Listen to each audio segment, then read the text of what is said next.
Hello, everyone, and welcome to episode 41 of Divergent Dialogues. Today we have a special guest, Jessica Fox. So thanks for joining us, Jess. Hello, everyone. So Jess is an autistic doctoral researcher at the Queensland University of Technology and a strong advocate for the human rights and well-being of autistic people. Jess is particularly passionate about autistic-led research and community building. Jess is an interdisciplinary researcher who is currently studying autistic women's experiences of interpersonal violence and trauma. Before undertaking her PhD, Jess worked with autistic young people in school settings. Jess is also passionate about her work in supporting autistic adults through mentoring and mutual aid networks. So it seems that we have a lot in common, the three of us. Yeah. So Jess is completing her PhD at QUT with Teena and I. I don't know if we can like drop university names. Well, we're already done now. So yeah, we were really excited when we found out about your research project because it was, kind of in the wheelhouse of what we were researching. So yeah, like I'm a little bit curious, like what kind of inspired you to I guess pick this topic or go into this area of research? It comes from the dual interests of autism and violence. So it's sort of like really narrowing those two. But in terms of inspiration, it really came from I did my placement in a sexual and domestic violence organization working specifically with women with disabilities. And I just really noticed that there wasn't a lot of understanding or there wasn't a lot of knowledge and frameworks to draw on when working specifically with autistic women. And that really sort of was the big inspiration for, oh, I should make a framework or I should give people stuff that they can use to better support people. And then kind of just, you know, it went from there. Like you kind of go down a rabbit hole of things and landed at one topic pretty much. Yeah, yeah, that's excellent. And I think particularly like I can say as an autistic person, like I love a good framework. I love like a good practical like, thing to follow or like a guideline, especially if it's research based. And I think it's awesome that there's so much autism research, particularly autistic led research coming out. But there's so many gaps in the literature, and I'm guessing that this was probably a pretty big one.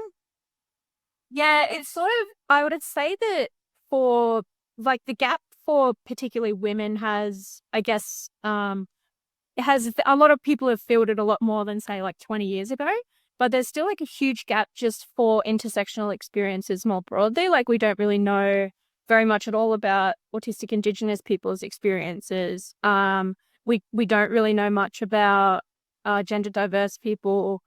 So I guess it's sort of like there's a big gap across the board for all intersectional experiences, but it's definitely, I feel like research on women has really really increased in the last 10 years or so. And particularly with a lot more women are being identified now or are identifying themselves or seeing themselves in kind of autistic experiences. And there's just this sort of a bit of a revolution, really, because as women have kind of identified themselves, that's really prompted autism research it's really pushed it into becoming more diverse, because women's experiences have kind of blown up a lot of stereotypes and a lot of preconceived things. And then it's made us have a much more diverse understanding of autism across like other populations. Yeah. I'm like getting tingles right now because this is like completely in my special interest zone.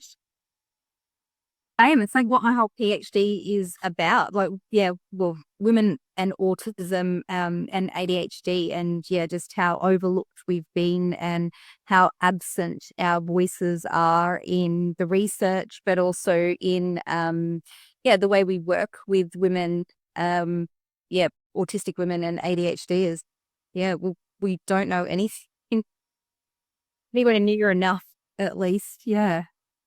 Yeah, which is great for researchers because we're like, oh, juicy. Like this is something that, yeah, there's not much going on here. Yeah, cool. So Yeah, so I guess I'm really curious. I guess, did you have an idea of, I guess, what you were going to find when you started your research? Like, was there anything that kind of surprised you during the process or came up that you're like, oh, okay, I didn't think of that, or that's really interesting?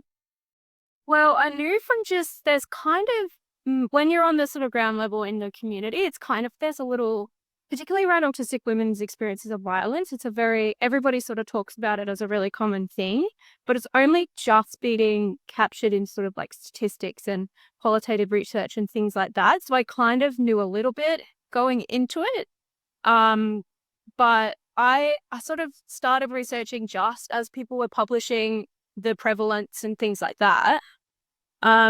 Unexpected things. Let me think. I think probably actually just the magnitude. You like there was I got a sense of that, that there's a high prevalence of violence, but just was a bit surprised by just how high that is and how sort of the multiple occurrences and over the lifetime and sort of just the compounding of bad and adverse experiences. Like there's part of me based on my own lived experience that was like, yeah, it can be a pretty you do experience a lot of adversity, but actually seeing the numbers on that was quite shocking. Yeah, I could only imagine.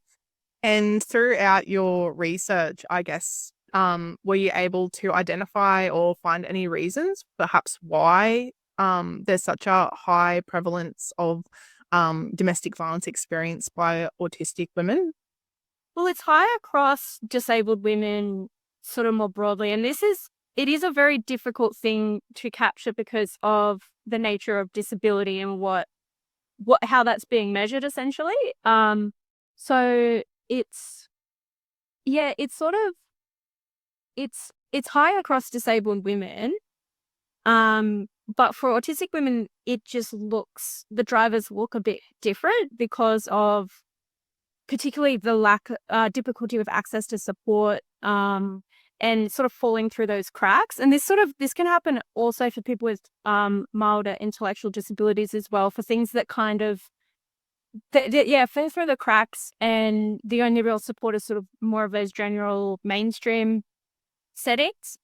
So I think it's unique in that way, that the lack of support and that sort of being diagnosed later in life and not really having a framework and understanding until later in life, that makes it quite unique, especially people putting things together after they've experienced the violence, and then putting the pieces together. Oh, I'm autistic and this might be why this has happened. Like that's quite unique in disability world, I would say. Yeah, definitely. I think like I work with a lot of late diagnosed autistic and non-binary folk, and I think once they realize that they're autistic, like the penny really drops, especially when it comes to a lot of their interpersonal dynamics and challenges, and often quite vulnerable to like violence and, really kind of unhealthy relationship dynamics and things like that. And I think, feeling the pressure to mask and feeling that pressure to conform and I guess like people please has unfortunately led a lot of my autistic clients into really unsafe and unhealthy relationships, because I think like some of these, I guess, social directives that are given, they're taken really literally, and it can be so dangerous. So I think it's like, it's so important that that's why I really wanted to get you on the podcast, because it's so important to be talking about these topics. And because there's like a lot of silence, people are afraid to speak out about it, or they're embarrassed, or they're ashamed. And I think the more we go, hey, like this, I mean, unfortunately, this is something that's really common, but like you're not alone. And like there are unfortunately some systemic reasons why this occur. There's also things that you can do for yourself to help you to be able to identify these sorts of things. So I guess it's sad, but it's also encouraging that people are starting to take notice of this really important topic. I think it's really important, like what you said, Caitlin, about like the embarrassment and the shame, because in our society, the our understanding and like the victim blaming stuff is still so prevalent, even though it might not be delivered as directly as it used to be, but it's still very much so there. And from an autistic perspective, like my own experiences as a young person, going out, exploring the world and whatnot, not knowing I was autistic back then, and taking things quite literally and not understanding some of those social cues that now I understand are so obvious to everybody else.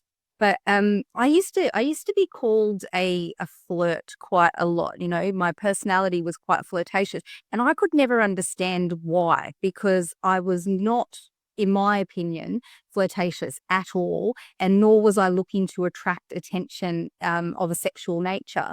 But yet I was perceived that way. And in my adult years, older adult years learning, I get it. It was because I was interested in what someone was saying, and paying too much attention and asking too many questions. It appeared that I was flirting and so forth.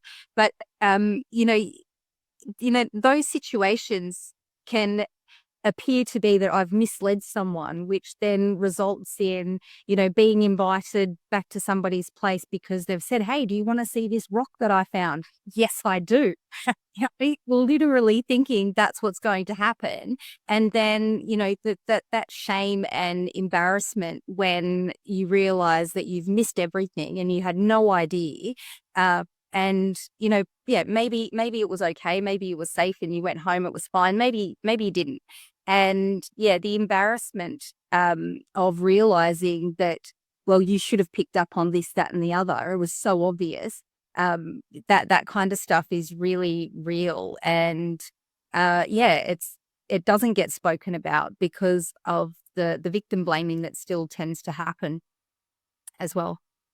Yeah, and I think that's where you go. It kind of fuses with the autism, like what you were saying about it looking a bit different. And like it's kind of less socially acceptable to do like really blatant victim blaming, but you can sort of do more passive, people experience more passive victim blaming of like, you should have read the cues, or like, you should have understood this. And it sort of, it fuses together, but it's ultimately still this victim blaming rather than looking at like, well, maybe consent is something that we should all work together and is sort of mutual, and things, it kind of always like puts it on the victim rather than the context sort of thing. Yeah, exactly. And in my adult years, in being in the dating space, the amount of times I'd had the offer to, "Hey, want to come around and Netflix and chill?" And in my mind, like, I would never accept that offer because I can't fathom how someone could think that they would know me well enough to be able to pick a movie that we'd both like, or a documentary, for example. So I'm like, no, that's too risky. I don't want to be stuck watching some crappy movie. But then I found out that Netflix and chill had this whole other meaning that everybody else knew about, and it was sex. And I'm like, oh my goodness, how embarrassing. I had no idea. I'm just refusing all these offers thinking that, the idea of being stuck watching a crappy movie at someone else's house was just too much for me to bear. But that's not what they were inviting me over for. Mm. And I think that it's that subtle victim blaming of like, how could you have not known that that's what it meant? It's like, well, yeah, I don't know, Netflix and chill, relax, watch a movie. That's what it sounds like. Yeah. Mm. I think the other thing as well is that sometimes, especially when there's been that pressure to, that kind of people pleasing and not wanting to be confrontational, particularly as a woman, we're kind of taught, okay, well, be quiet and be agreeable. And, if you speak up or anything like that, then that means you're a bad person, or that, you're being confrontational, you're being bossy and all these sorts of things. So, particularly when, someone might be in a position of power, or, someone, like you're in a vulnerable position. Some people, like, it might be the fact that they maybe aren't understanding what the other person, it I guess is picking up what people are putting down, so to speak. But then once it does get to a point where they're going, okay, yep, I kind of understand what's going on here, not knowing how to get out of that situation. And like, I'm not saying that in a way of saying that the onus is on them, because obviously it's also on the other person to pick up on their discomfort, but kind of having that freeze response as well, and not knowing what to do and not knowing what to say, because they've been taught to be agreeable. And then when like, they haven't built that confidence or those skills to be able to say no, or to speak up because of all of these like expectations. So I don't know, I'm just curious, like, in your research, did anything around like those sorts of things pop up for you, or like, was there anything that Yeah, that was like a really common theme. I had one of the participants that I interviewed just like put it so perfectly, where she sort of said like, in a lot of ways, like, I'm actually quite intuitive. I'm quite perceptive. I've trained myself to be. I know how to listen to my gut, but at the end of the day, I don't have the social capital to actually act on it, because if you're socially excluded or ostracized within a context, which autistic people commonly are, like, that then factors into nobody's got my back, nobody's gonna stand up for me. So I'm just gonna fawn, or I'm just gonna not confront things. So it can be an issue with that too. But then, yes, also an issue depending on like where people are in their journey. An issue around, you don't really get taught how to say no. That's not a really common. It's not a common sort of, I guess, social skill, like particularly with women. Like, you're not really encouraged to kind of, yeah, there's no really mask for saying no, or for self-protective behavior. Like, masking is so geared towards satisfying the other person and suppressing yourself and your needs. And it's like not a mutual process. It's all about catering to the other person or accommodating the other person as well. Yeah. Yeah, definitely. And I think, like, as you said, just like when it comes to consent, like, it is a collaborative process, and both people need to be saying yes. But, consent starts, like, consent's not just about sex. There's many things that people, particularly neurodivergent people, autistic folks, might feel much less comfortable with than other people. Like, for example, like, I remember when I was in high school, everyone would hug. Like, it's just, you'd walk up to people and hug. And I didn't know at the time that I was autistic. But what I did know is that I felt really uncomfortable with that and I didn't like it. So, like, and my friends all kind of knew that. So they were just like, okay, well, we just don't hug Caitlin. And like, I was really grateful and appreciative of that. But, if I met someone new, like in your friends, they might just kind of instinctively hug. And then like, I'm just like frozen and I'm like, oh, like, what do I do? What do I say? Like, I don't want to feel like I don't want them to think I'm rude, but also like, I don't feel comfortable with this either. So it's, especially when you're someone who might feel like socially excluded and, not really included or bullied and things like that. And then someone finally starts like talking to you or wanting to be a friend or whatever. It's like, oh, awesome. Like, someone finally like wants to talk to me. So I don't want to do or say anything that's going to make them mad or not like me, even if it makes me feel really uncomfortable. That's the kind of thought process that can occur. Mm. It's I think that the hugging thing is such a good example, because I feel like it's a gesture that we are really forced to endure growing up. Like go and hug your grandparents, your aunts, your uncles, and then you could go through high school and there's this whole hugging thing, or walking around linking arms. Like that one. Well, drove me insane, because it's like, oh, what?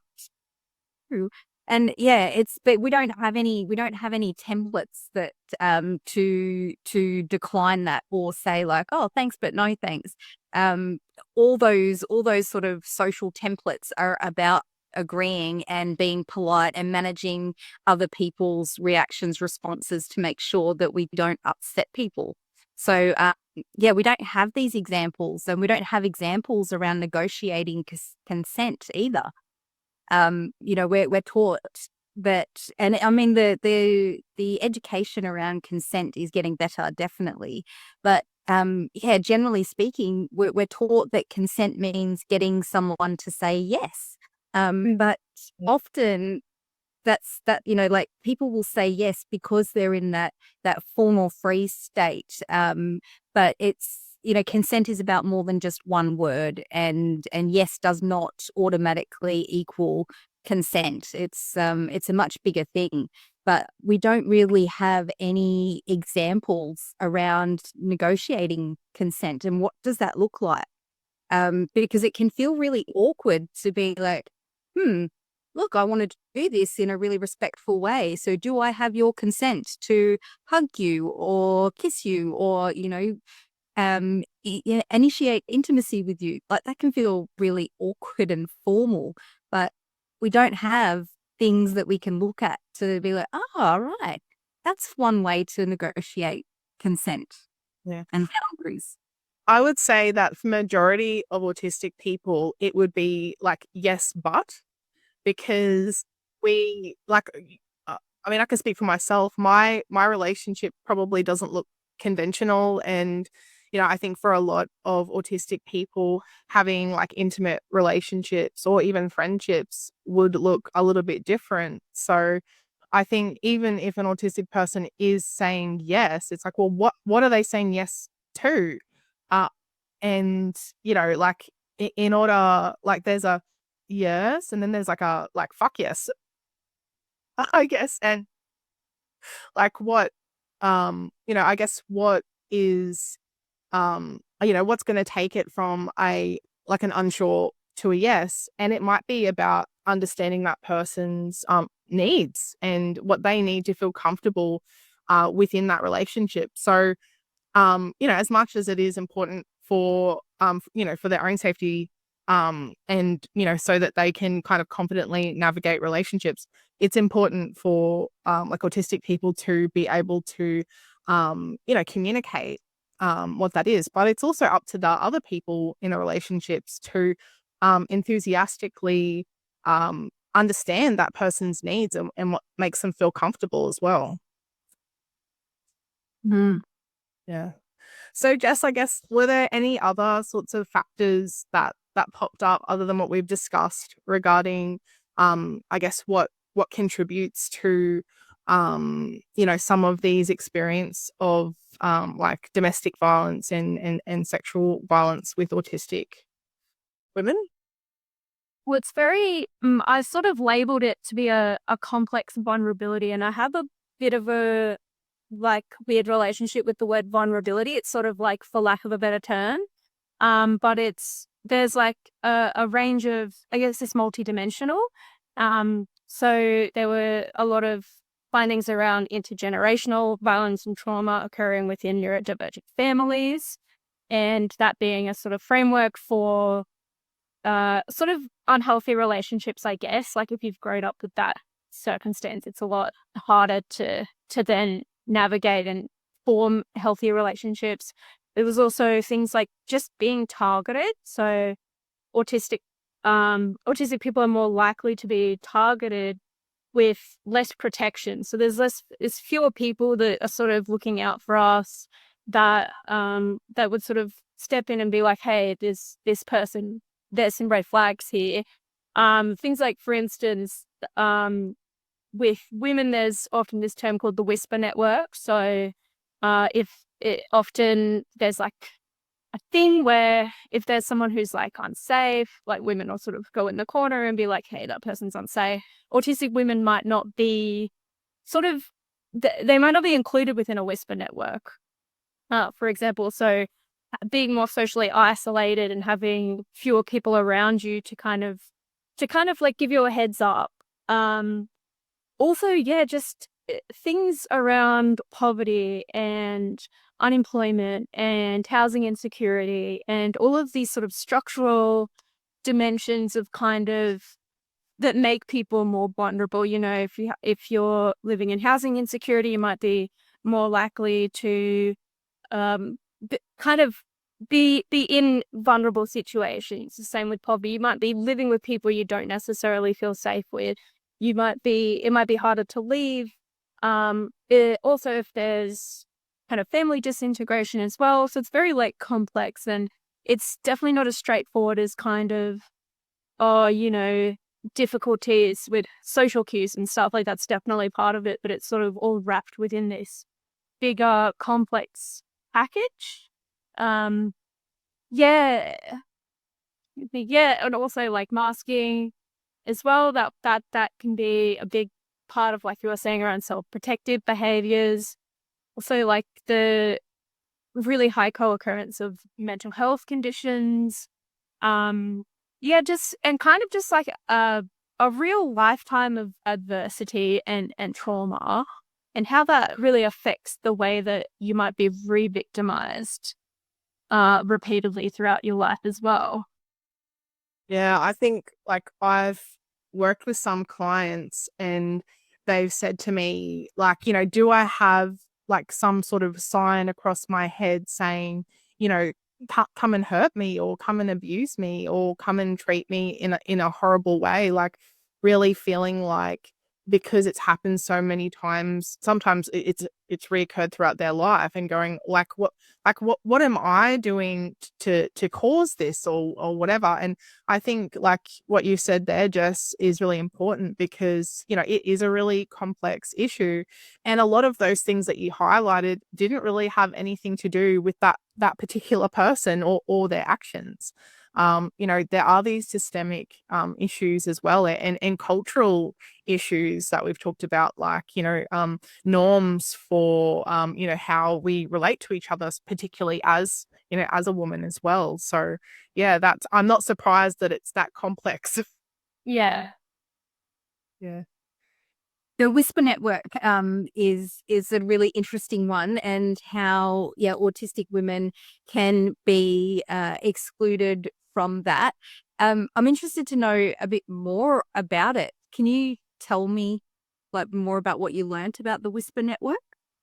It's sort of something that's been, I guess, researched in different contexts, and I kind of added the autistic spin to it. My understanding is all kind of like marginalized people have a version of this, like queer people definitely have all of these like codes in community type of things. Same with like I'm imagining Indigenous people have things. And I really feel like with autistic people, we're kind of still finding our like feet in terms of having codes and having ways that we communicate with each other, like, hey, look out for that person, they might be an ableist or things like that. So yeah, it was sort of an emerging community in that sense. But yeah, the Whisper Network is it's intangible, I guess. If you have ever been part of one, before, like it can take shape and it can look very differently. Like it can look differently in organizational settings or just in sort of friendship circles. But genuinely, like what I hear from a lot of autistic women is that they often have issues making sort of connections with other women, with particularly like neurotypical women. And I think that kind of, that is sort of part of, and that comes down to like our relationship with gender, like more broadly, and that, and sort of being ostracized on that, on the dimensions of gender, even for like cis women, doing that differently can lead to sort of being ostracized. So it's sort of like you're more likely to be left out of things like that, or kind of a thing where everybody sort of knows what's going on, but you don't, type of thing. Yeah. Mm. Yes, I do. I definitely know that feeling. Like, yeah, there's something going on. I've got no idea what it is. I'll just sit and wait, see what unfolds. But yeah, that does make sense. A lot of sense. Yeah, no, I think that's like the Whisper Network. That's something will stick in my mind, and yeah, like you are putting words something that is really intangible, but I similar to you, Tina. Like I remember when I was younger, I'd just be like oblivious to whatever was going on. But as I got older, I figured out like usually there's like I would say like what like the queen bee of the Whisper Network, like the person who is really great at like they connected with a lot of people and they really know what's going on, and like it's not like in like a gossipy malicious way, it's just that they have a really big strength in being able to connect with people, and lots of people like tell them stuff. So I would always like make friend with that person so that I could be like, hey, can you like fill me in on what's going on with like all this stuff, because I have no idea what's happening. And they would like take pity on me and be like, yes, Caitlin, I will help you to understand what is going on. So yeah, I guess I accommodated myself, or figured out a strategy around that, because I guess I just identified that yeah, that was just something that yeah, I wasn't privy to for whatever reason. But I think like particularly like if we're talking about say a workplace, my focus or my hyper focus would be on the work and what I'm doing. Yeah. Whereas for non-autistic people, they might prioritize that socialization and kind of understanding those social dynamics and things more than I would. Yeah, definitely. That's definitely like a common experience. Yeah. There's kind of a moment where the penny drops where you sort of realize like, oh, is work not actually about work? What? It's actually about social dynamics. Yeah. Yeah, I call it the social currency. Yeah. I figured that out after I left my last big employment. I was like, oh, okay, like that makes so much more sense now. I like was missing out on like this big chunk of these expectations that people had. But Yeah, it is quite interesting, isn't it? Because in that, like my when I was working in a big organization, I would always I'd pay attention to who's who in the zoo. I needed to figure out who's who and who do I need to listen to, who do I not need to worry about, all that kind of jazz. And I would avoid the lunchroom at any cost and eat at my desk. And, I was like always being told, like, you need to take your breaks. You need to be able to disconnect from work and all of these kinds of things. And I'd think to myself, like, if I sit at my desk while I'm eating, because I prefer to graze than just sit there and eat anyway, then no, that's much better option than sitting in the lunchroom trying to deal with all that's stressful. If I did that, I'd have to go home after lunch because I just need to hibernate, decompress, and vanish. So yeah, I try and navigate all these ways so I'm not being harassed about, not taking my lunch break, but not having to go to the lunchroom. So what can I do? And yeah, it was actually quite stressful, like really stressful, just trying to avoid having to engage in that social component of work that I just didn't want to engage in. Or if you've ever gotten, and this has to be a common autistic experience, if you've ever gotten caught in the middle of like a factional divide, or a sort of like when two groups of people in a situation are sort of like in tension, and you kind of like that just goes over your head and you just want to be friends with everyone. Like, and you're kind of pissing everyone off at the same time. yeah, yes, that is definitely relatable. I'm just yeah, like this person hasn't done anything to me, or that person done anything to me. So I'm like, why do I have to be involved in this?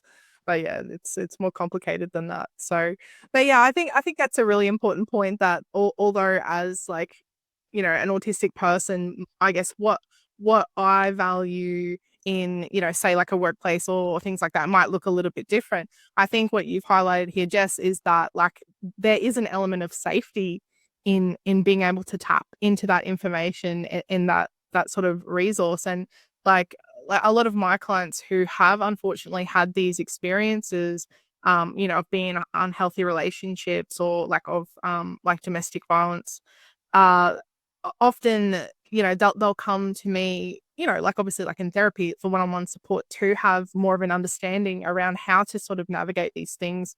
But something that's also really important is that they do have community and they do have people around them that they can kind of bounce off, and go, hey, like this is like, these are my feelings, this is what's going on for me, and this is what's happening. Like, like what do you think about this person? Like, especially if you're feeling like a little bit confused or unsure. And I think sometimes some autistic people might feel like they're not being loyal, or they might be gossiping or something like that. And like, obviously doing it with discernment, but having a community people around you to kind of, oh, sorry, my cat is being naughty. So was this what? I'm being naughty.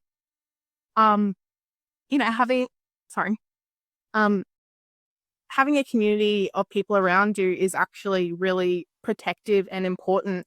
And it's okay to talk to other people, especially if you're confused or worried or hurt, because when it comes to these sorts of situations, often the people that are doing the unhealthy or abusive behavior, they're trying to isolate you from other people. So it's so important to at least have one or two people that you feel comfortable talking to if you're feeling really uncomfortable. Yeah, and I think definitely having places that you can go to, or people that you can ask all the questions of, regardless of how silly it might feel, because if someone is doing the wrong thing by you and taking advantage of you, then they're probably also putting things in place to keep that dynamic going and convincing you that, yeah, you are the problem, you are the one to blame, you brought this on yourself, or whatever it might be. So you can, yeah, like that can hit deep and, stop you from talking to people or asking for help. So having safe relationships where you can share stuff, even when you do feel a little bit embarrassed because you missed something that was supposed to be obvious, is really important and helpful. Yeah, so just for your research, you interviewed a lot of, I think it was like allied health professionals. I think that was, yeah. So I guess through the research, were there any insights that I guess they gave that helped them to be able to support their clients that were going through some of these experiences? Well, interestingly, I don't know if it's just the way I advertise my research or just actually there's a lot of autistic people who practice in allied health, but the majority of the participants were autistic and they were autistic survivors of violence themselves. And a lot of them drew on their own lived experience. So the combination of professional and lived experience to sort of a way of, I guess, bridging divides in understanding and kind of explaining things to people in a way that kind of computed a lot more. But then I also found that the neurotypical participants were really, really like the practitioners. So they were really on the ball about stuff as well. So particularly the ones that had engaged with their autistic colleagues, like I actually was just like, well, yeah, you actually fully understand our experiences type of thing. So like it's kind of, I guess what I'm saying here is it's sort of like it's all about the degree of that you want to understand as a practitioner.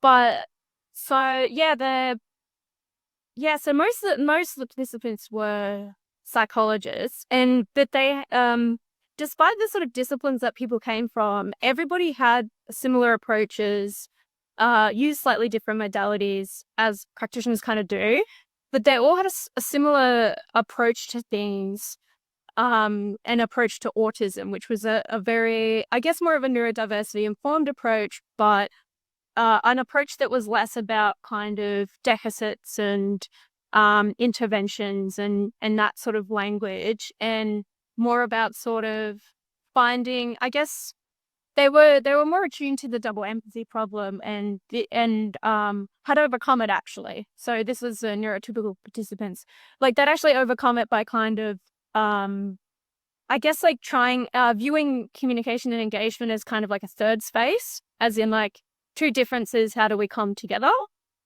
For the autistic participants, there was that more of an instinct around, like the double empathy problem wasn't as much of an issue. There was more of a triple empathy problem, which is in relation to kind of like professional settings. So the kind of misunderstanding that can come from, say, a client that doesn't necessarily have like technical or professional knowledge of stuff. That's when there's kind of a dual lack empathy problem of, say, if you're a neurotypical professional, there's like two layers of, I guess, understanding channels.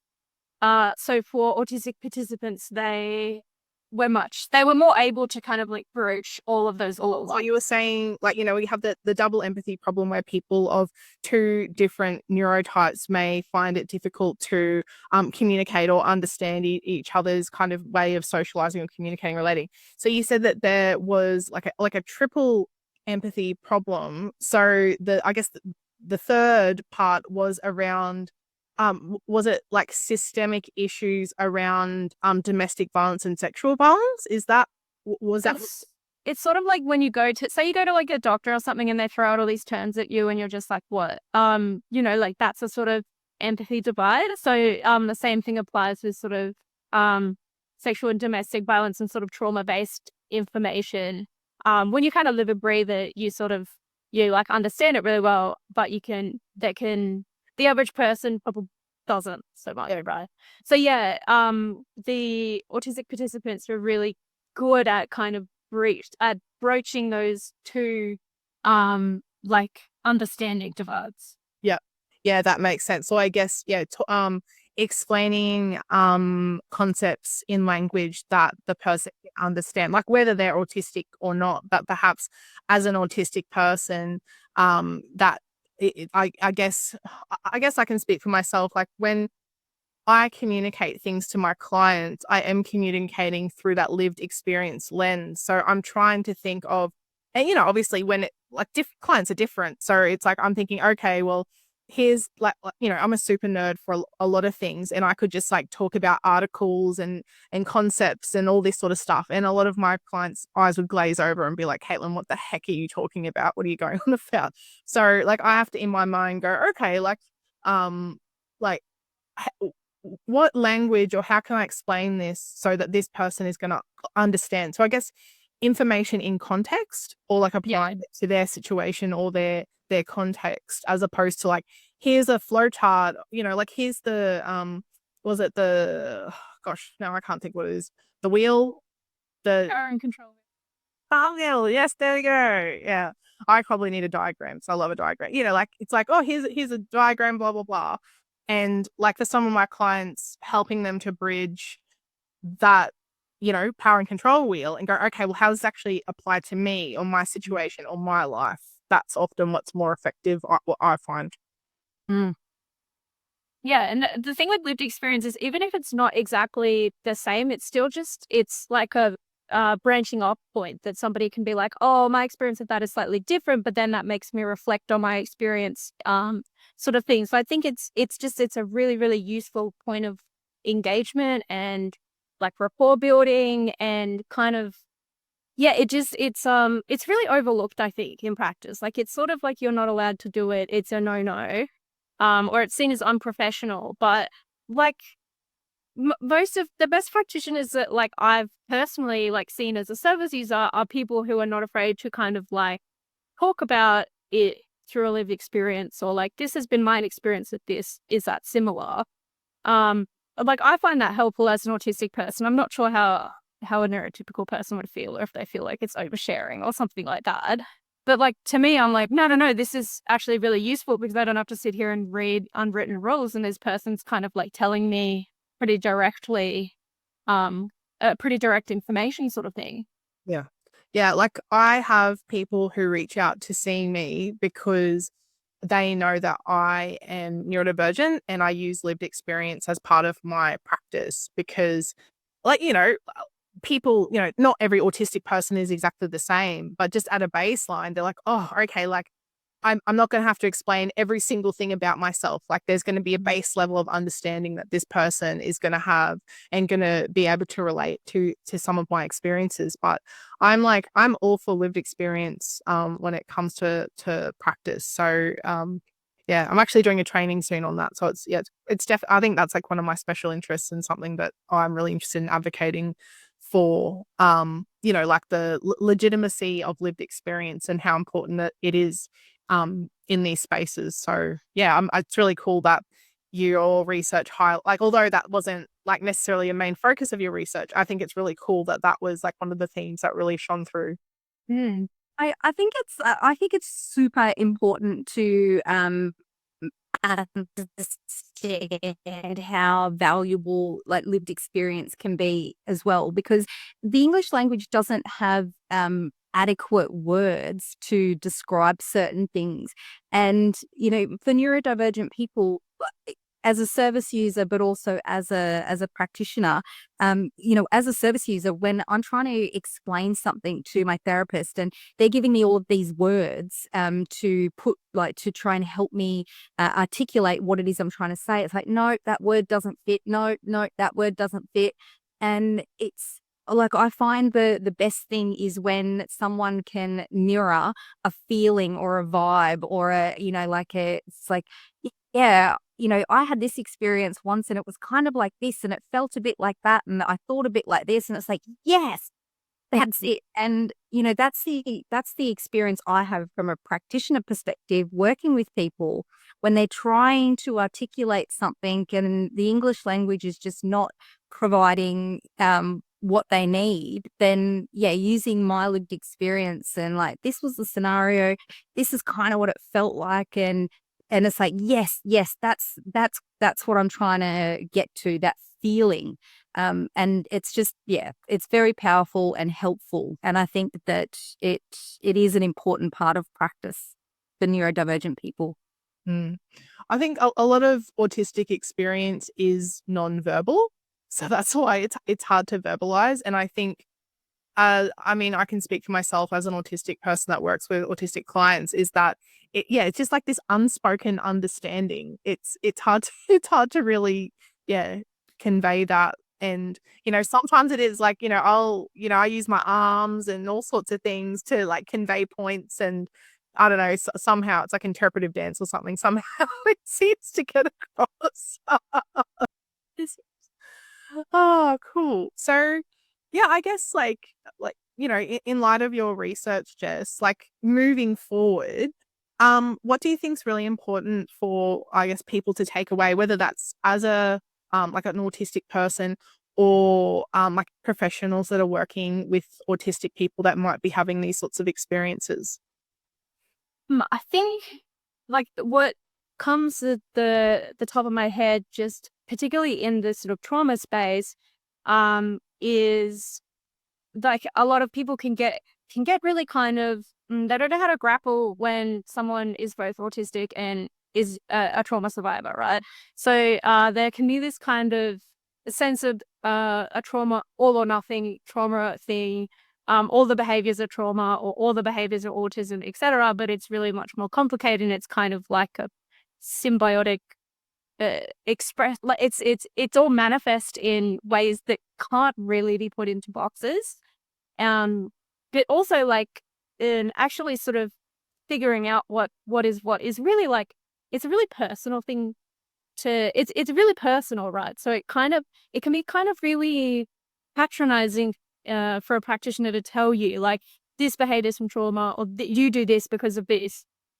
So like the takeaway from that is to kind of have a bit of humility in just being like, do you know what? Like, this is really complicated, and people's experiences, like, I can't really just characterize them so confidently. So being like open and being flexible and sort of exploring things with people collaboratively is kind of advised, or is better than sort of like whatever you sort of projecting your own like opinions about what is what.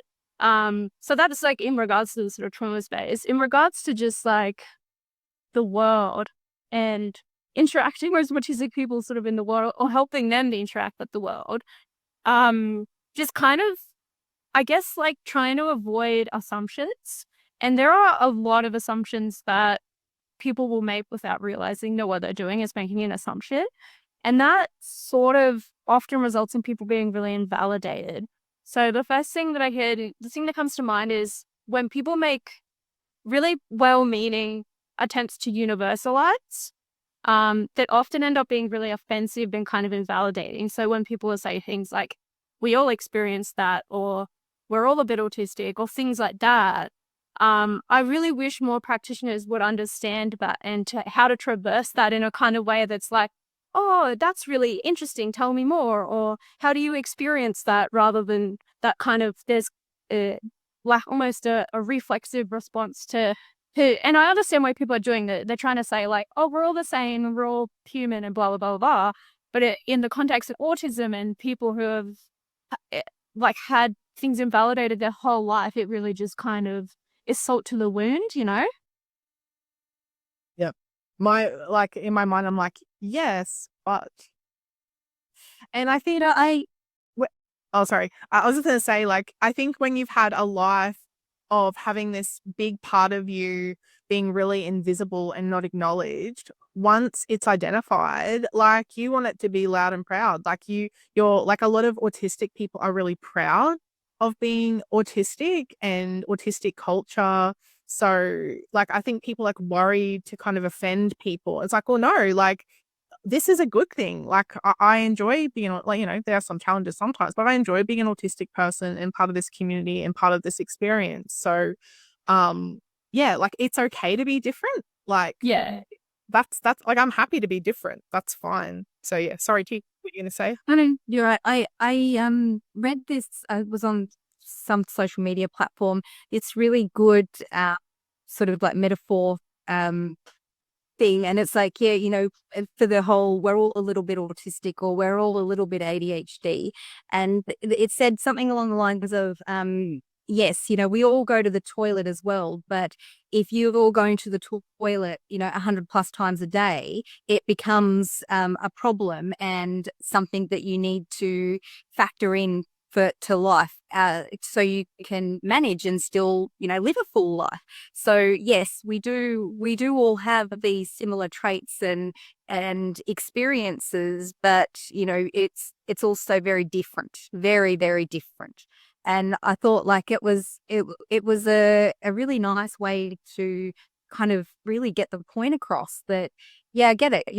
We might all have similar experiences at the crux of it, but it's very different because it's different intensity, different frequency, a different understanding of why, how, and what for, all that kind of stuff. And I thought that we all go to the toilet example was a really good one. Oh, I like the one, I think it's Grace Tame. It's like, if we're all a little bit autistic, then why are there those why do hand dryers make the noise? What? Why is there so much? Why are there fluoro lights everywhere? Yeah. That's so funny. So Yeah, shopping centers exist. I should have just gone straight to online. Yeah, no, that's so excellent. And yeah, I agree, Jess. I think there was this really big emphasis on trauma for quite a while, and now we've kind of gone more into this neurodiversity affirming and understanding, like, autism and ADHD and other neurodivergences, I guess, from a different lens. And yeah, you're completely right. It's not trauma or autism. It's pretty much, it's both. Like, I think it would be very rare to work with an autistic person that hasn't experienced some level of trauma in their life. Very rare.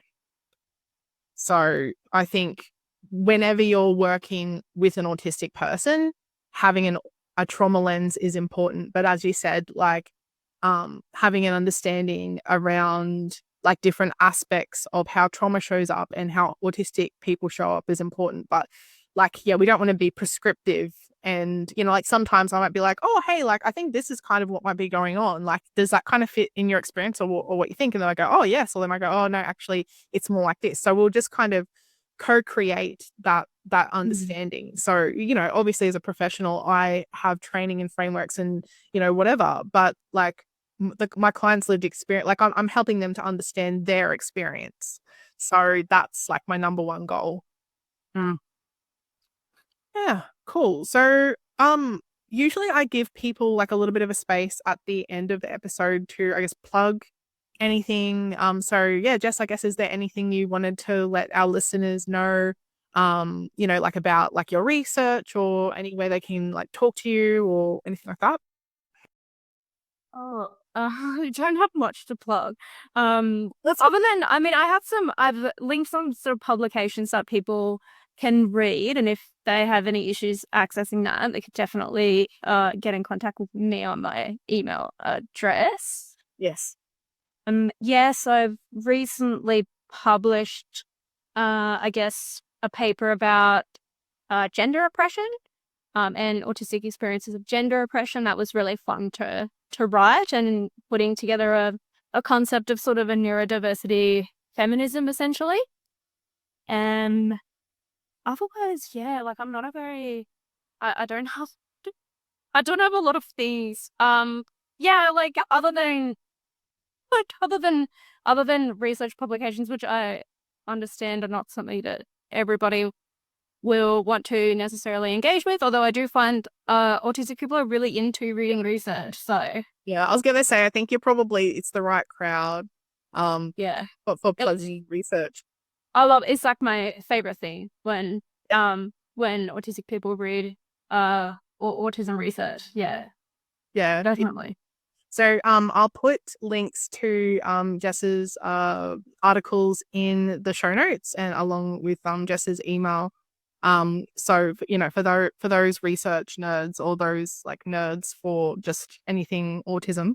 But yeah, thank you so much, Jess, for coming onto the podcast. This was such an interesting conversation, and I learnt a lot, like the Whisper Network, which is just so cool. Like I just love all these little terms, and I think obviously this is a challenging topic and a challenging experience for like a lot of autistic people, but I feel so inspired and so happy that there are people like yourself that are like doing this sort of research and trying to make this change. And like I think it'll just snowball as we all kind of come together and help other people to understand our experiences, and help professionals to be able to support autistic people in a way that aligns better with their needs and their experiences. So yeah, thank you so much. And I will be having a look at your articles for definitely. Hi. I mean, Teena, you might even like reference it in your PhD, probably. Well, that's what I was thinking. Yeah, especially one on gender oppression. Yeah, it's definitely my jam. Yeah. All right, no worries. 1,